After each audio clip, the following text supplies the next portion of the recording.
All right, what's poppin', everybody? It's your boy Armon, and we're back with another video. Get in here, because we got to get into some things like right now.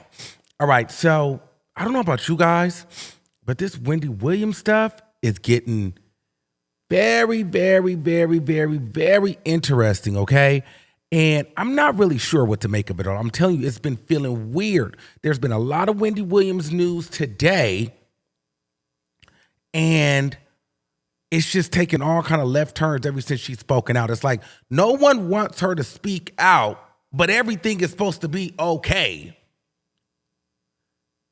You know what I mean? This is like one of those like really good Lifetime movies that she likes to watch. Like this probably is going to be a Netflix special of how Wendy Williams broke free. Like to me, this only ends with somebody dead or somebody in jail. To me, this doesn't end with Wendy Williams standing in the conservatorship and being like that. Like that's not going to happen. And then the judge is here, the conservator here, like everything is good. And this also doesn't end with Wendy Williams getting out scot-free and the judge or the conservator not being exposed, because it's really weird now. So what's happened now to this point? Sabrina Morrissey's lawyer has spoken out. That is Wendy's conservator.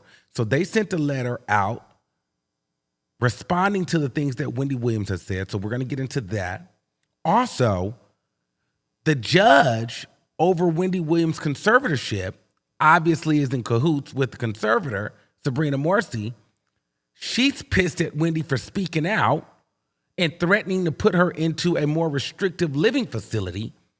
And now the living facility has filed a police report against Alex, which is Wendy Williams' niece, for kidnapping, for taking her out to dinner from the Sinai hospital that she's at right now. So let's get into the first report. So remember, Wendy Williams on Tuesday called into the Breakfast Club after she passed her psych exam. So she passed her psych exam Monday because she dropped the note out the window. They ended up calling the police, having the police escort her to a hospital not affiliated with the facility that she's in right now. They did the psych exam. She ended up passing the psych exam, 10 out of 10. Tuesday, she calls into the Breakfast Club and details, basically her experience, passing the exam, same thing. Basically, she didn't like it. It's not a good place for her. The conservatorship, the conservator is not a friendly person. She doesn't support her. She can't see her family. The same story we've been hearing. So the Guardian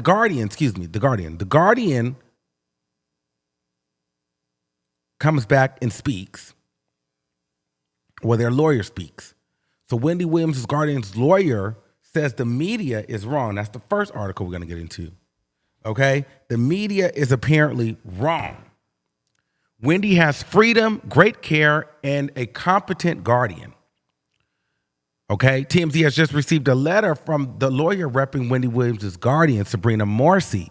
And the attorney claims some of the media coverage of the guardianship and their client is untrue, inaccurate, incomplete, and misleading.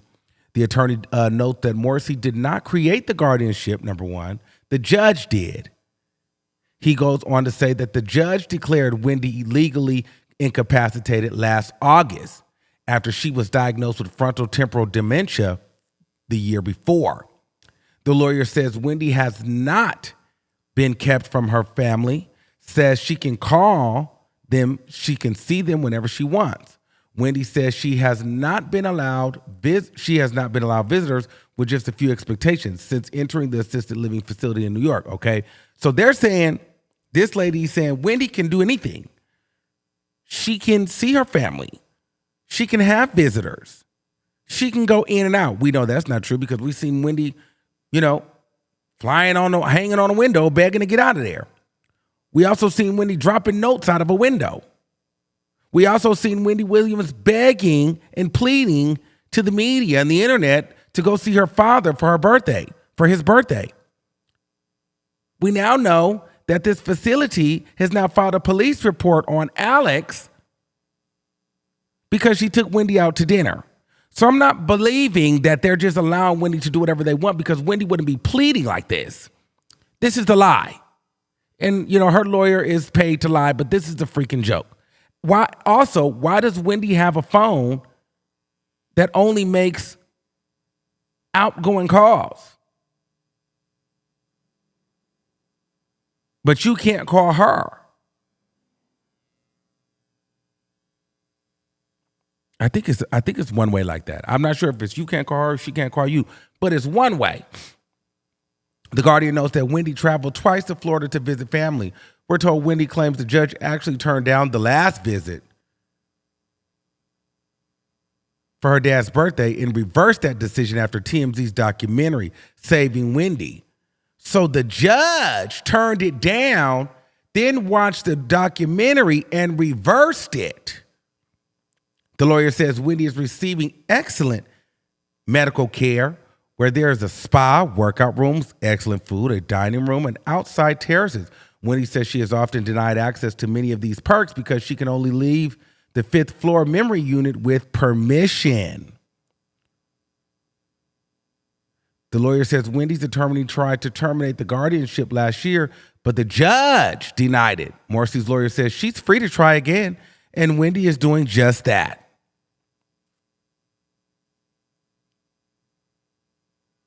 It's interesting. The letter acknowledges the frontotemporal dementia is a degenerative condition that causes a progressive decline in cognitive and behavior. There is no mention of the various conversations Wendy has had on camera and on the phone in which she sounds like her old self, something that belies a degenerative condition.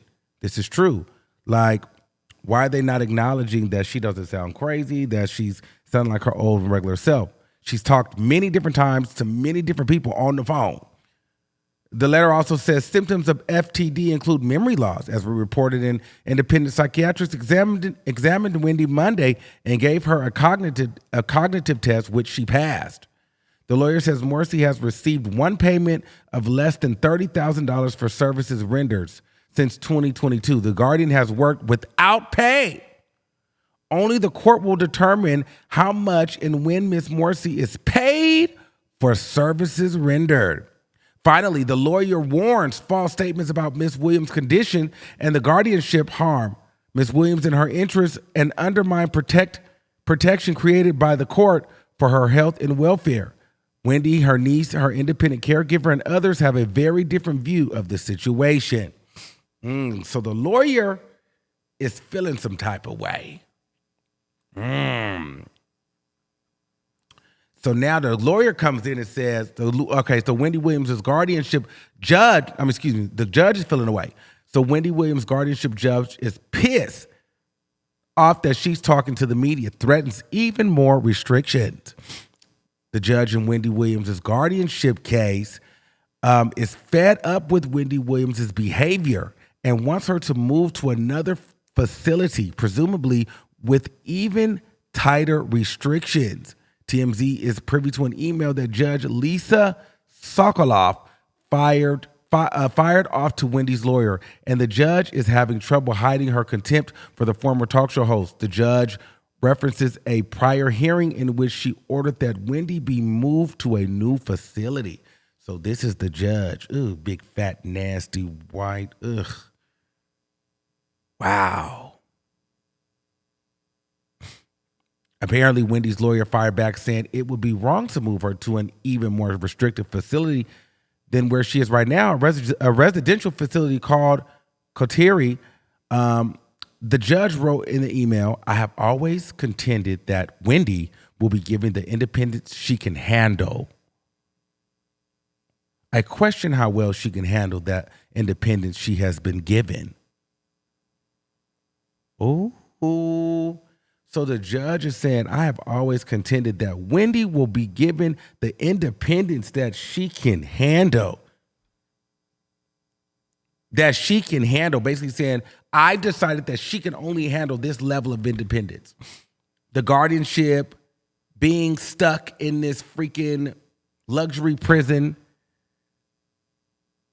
no contact to family, no contact to friends, no contact to money. And now the judge is saying, I question how well she has handled the independence she has been given. Like, we might have to go deeper on this because she's still spiraling. It's like, why are they not acknowledging the fact that this woman has been on the phone? She has taken the cognitive test, and she seems like she could actually handle more independence. This has got to be so much more to this. What is in it for this judge, and what is in it for this guardian? Why are they doing this to her? And who is pushing the buttons behind the scenes on this? This feels like a conspiracy theory. This feels like, I'm not a conspiracy theory, a big conspiracy. Like, something is not right. This is bigger than we actually know. And it feels a lot deeper than this because why is the judge so hell-bent on keeping this woman locked up? Multiple sources with direct knowledge tell TMZ that the judge is pissed off that Wendy has been speaking to the media, okay, and grousing about the guardianship, and the facility she's in, which she calls the luxury prison. Our sources say that the judge has repeatedly warned Wendy not to speak to the media, although the judge never explained why she had a problem with speaking out to the media. I don't agree with that, not speaking to the media, because Wendy speaking to the media got her to go see her father. In the last article I read, the judge had denied Wendy to even go visit her dad for his 94th birthday until she saw the TMZ documentary. So you don't want Wendy speaking to the media because you don't want to get exposed, not because you guys are doing the research. You guys will let that lady sit and die in that conservatorship while you sit and eat your fat. You know what I'm saying? They will sit at home, collect their money, make hamburger marshmallow with their kids, and have this woman locked up like some freaking slave. While you and this other white lady go have tea and crumpets and lunch and cackle over it with Wendy's money. This feels very racial to me. They wants them to hide them a nigga. I feel like they keeping them a luxury nigga. This is some sick, demented, weird shit. Like, I don't get it. Does Wendy know somebody in their family? Like, did she say, like, what's the tea? In another very recent email, Judge Sokoloff showed her hand pretty clearly, telling Wendy's lawyer, tell your client that if she wants a jury, she should refrain from trying to poison the jury pool. In other words, the judge is upset that Wendy is telling the media she's not mentally incompetent and she should not be locked up in the guardianship. The judge clearly has problems with Wendy speaking out. And the judge is saying, you want a jury, right? Well, don't spoil the jury pool or I won't grant you a jury trial. Because you're speaking out to everybody and you're going to mess up the jury. You're not going to have a jury trial. Ciao. Although Wendy says she feels like a prisoner in Kotiri, despite the guardian's lawyer saying she's free to come and go, Wendy says she could not even leave the 5th floor memory unit without an attendant letting her go down the elevator. And as a result, she rarely is able to get fresh air. A current staffer at the facility confirmed this to TMZ. Wendy also cannot receive phone calls. She has no internet. And she's almost never allowed visitors. Wow. Now Wendy is saying she's in fear of her life because of the judge. Let's listen to this video. It's about 5 minutes. The judge says we've given you as much independence as is possible, but you've kind of abused that. And it sounds like it's because you're talking to the media, and that the judge is now looking to the guardian to find a more restrictive place than the place you're staying at right now, and that place you call a luxury prison. So can we get your reaction to that? First of all, what do you mean loosen me going out and doing things? I am not doing anything. You know what I'm saying? And giving me a more constrictive environment. What's more restrictive than the coterie? The the memory unit on the 5th floor. And what is going on with the judge speaking to me in that such a way? I agree with you. It's almost like she's treating you as this kind of petulant child and saying, Wendy, you are trying to poison the jury pool by talking to the media. Thank you. I agree that that's definitely the tone that the judge is using. But on another level, Wendy, are you concerned that the judge and the guardian may go through with this as you are continually going to continue to speak out clearly? Are you concerned that they are going to move you to a different unit? A more restrictive facility? Yes, I am. And don't make me start crying, because I can laugh and cry on the drop of a dime. We don't want to make you cry, but it's a reality based on what the judge has said. It makes me very, very nervous. I'll be honest with you. You know what I'm saying? And I get a little bit. I'm scared of that mess. Oh, I almost cursed. I am. I don't know what could be tighter than where I am, but like, I have to get out of Guardian, and I have to do it immediately. We got a letter last night from the Guardian. I'm gonna be honest with you.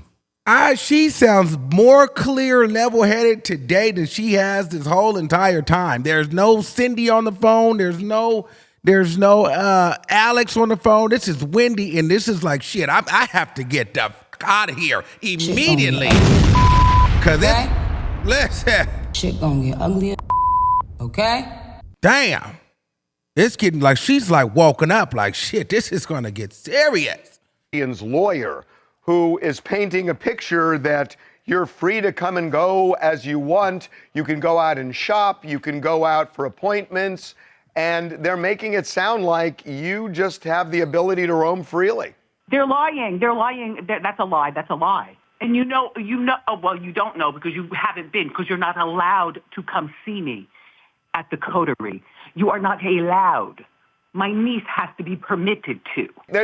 You're saying the family can come and go, come and visit you whenever they want. My family has to be allowed by Sabrina, the guardian person. And look, it is a lie. They are lying people. I'm sorry, and I've had it up to here. And thank goodness I can speak. You know, and Harvey, that you are co-signing on the things that I'm speaking about. Well, I got to tell you, Wendy, the one thing that really got me in this letter from the Guardian's lawyer was it says the Guardian has never denied Miss Williams access to her family members. I know, it may not be the Guardian, but I know that the judge initially denied you the ability to go down to Florida for your dad's birthday and only reversed herself after the documentary dropped. No, it wasn't just the documentary privately. That's behind the scenes. I'm sure it was. However, you know, I couldn't go see my dad unless I had my attorney flying with me, staying in the hotel with me, and going around when I was shopping with me, and flying back to New York after 3 days of being Miami with me and the judge and a security person. I think this is the question people have been asking me now for a couple of weeks more than any other, which is, why is the Guardian and the judge so determined to keep you in this guardianship, to say that you're not with it, to say your mental functions are deteriorating despite everything else we're hearing? Why do they want to keep you in it in such a secretive way? Do you have any thoughts on that? Well, I don't want to curse. So I will do that to you, Harvey, Gina, Charles, if you're available, my niece Alex, Eric, the world. I'll talk to you behind the scenes. I cannot talk like that. Make it PG. I think it's because of the lifetime lawsuit. I really believe if this lifetime lawsuit wasn't around, I believe Wendy would be out of this guardianship. I believe this lifetime lawsuit really sets the stage as to, Wendy, the Guardian's reputation. Because, again, the Guardian put Wendy in harm during that documentary. Oh, it's the lifetime lawsuit. So they got to keep her there so that the guardian can keep her reputation and keep her money. That's what makes sense. Okay. That's what it is. Oh, there was Gina. Okay, so Gina was on the line. Okay. But Wendy was doing good. Okay, so boom. So now that makes sense. That makes sense. Okay. And now we have, this just broke. Wendy Williams' assisted living facility files police report claiming her niece Alex kidnapped her by taking her out to dinner. According to TMZ, Finney recently accompanied Wendy from the hospital where she had been undergone psychological evaluation at Coterie. And the residence she has been staying at for the last 8 months. After spending the time at the facility, Finney reportedly took her aunt to an Italian restaurant for dinner. Staff at the Coterie allegedly contacted the New York Police Department and claimed that Finney had broken the rules by taking Williams out with her without proper authorization. Under the facility's regulations, Williams cannot leave the 5th floor memory care unit without assistance, as an attendant must operate the elevator. But she wasn't there. She was already escorted out by the police. So they wanted her to be brought back, and then they were gonna say, Alex, you have to get permission to take her out. I'm not doing that. And the NYPD should laugh at that. That's some straight up BS. This is a joke, but now it makes sense. They got to make sure that they get that money for Sabrina, and they're mad about that documentary on Lifetime, and they're trying to make sure that they win that lawsuit. That's what it is. That's what it is. And they're trying to prove that, hey, Wendy is incompetent, and she's not. And at the same time, that Sabrina showed that you let Wendy do that. You were in charge at that time. And you put her in harm's way. And so now they're retaliating against her because of that, which I think was a part of the plan. I feel like Wendy, in my mind, she went and crashed out like that because they knew it was going to look crazy like that. I don't know. This is just a lot. What do y'all think? What do y'all make of this? It's just a mess. I don't know what to think. I just can't wait for the trial. But child, it's just a lot going on. Let me know what y'all think in the comments below. Till next time, keep that same energy, and we'll see you soon. Peace out.